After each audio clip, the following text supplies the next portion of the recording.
Waterless bathing ప్రోడక్ట్ను launch చేసింది క్లెన్స్టా అనే సంస్థ. సరిహద్దుల్లో ఉండే సైనికులు, హాస్పిటల్లో ఉండే పేషెంట్లకు స్నానం చేయడానికి వీలు పడదు. అలాంటి వారి కోసం no water shampoo, no water body వాష్ను అందుబాటులోకి తీసుకువచ్చింది సంస్థ. ఈ ప్రోడక్ట్ను శరీరానికి అప్లై చేసుకొని టవల్ డ్రై చేసుకుంటే చాలు.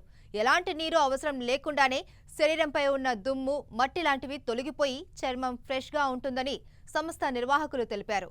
హైదరాబాద్ లక్డీ కపుల్లోని అశోక హోటల్లో ఈ ప్రోడక్ట్ను లాంచ్ చేశారు.